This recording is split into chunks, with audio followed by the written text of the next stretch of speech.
Hello! So, if you live in a bubble, you may not know that the UK election is tomorrow. So I'm going to give a really quick, not very good rundown of the UK election, which I was meant to do like a week ago and I never got around to. So I'm doing it now and I hope it's still interesting. By the time you watch this, there will probably be a result, or maybe not, which I'll discuss in a minute. Yeah, disclaimer, I'm not an expert in politics at all, so anything I say could be complete bollocks basically. So in the UK we have a Prime Minister, we don't have a President, and this is because we have a monarchy, but don't ask me to explain any more than that. We have a general election every 4 or 5 years. See, this is why I'm crap. What happens is the current Prime Minister has to go to the Queen and ask for her permission to dissolve Parliament.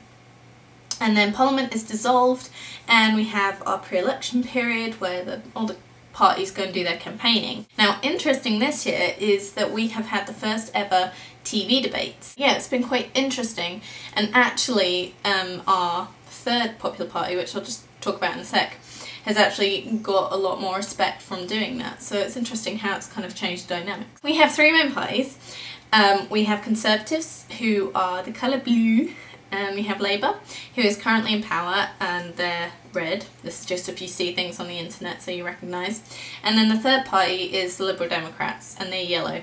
There are other parties like the Green Party, UKIP, and other parties. And they are led by Conservative is David Cameron, Labour is Gordon Brown, who of course is current Prime Minister. Before him it was Tony Blair, and interesting, this is the first time he would be elected because the leader of a party is chosen by the party, rather than we don't vote for him, we don't vote for Gordon Brown.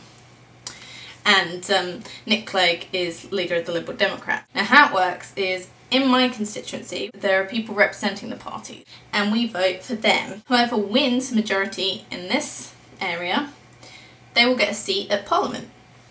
And then whoever has the majority of seats in Parliament is the winner of the election. Huzzah! The Tory party is basically the right-wing party. They're responsible for Margaret Thatcher, and they're also known Conservative Tory, that's how they're known. Yeah, they're the more right-wing, and when I say right-wing Americans, I don't mean anything near American right-wing. We don't have the death penalty and we don't have handguns and stuff like that. We do have parties who think we should have that, but they're extremists. Compared to America, we're still quite liberal, I guess, but we're not really. Labour used to be more liberal, but is now kind of on a par with Conservative. And the Liberal Democrats are, obviously, they're liberal, and they believe in kind of fairness. Now, you may have heard something about hung Parliament, and this isn't anything to do with the size of the leaders' penises, because that just wouldn't be pretty. Here's my amazing drawing, which is going to explain it. So this is party O, A, B and C, okay? Now, a majority is here. This is the majority of seats. If party A were to lose some seats and B were to gain some seats, and C can do whatever it likes, no one would reach the majority. Do you see what I mean? If no one reaches this majority line, which is 300 and something seats, I can't remember the exact figure, if no one reaches that line, then we have a hung Parliament. No one has the majority.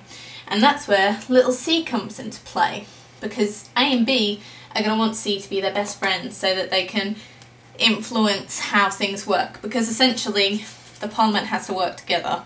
If there is a hung Parliament, it's likely that we'll have another general election very soon. What will happen? I don't know. I hope that was interesting. Watch this space.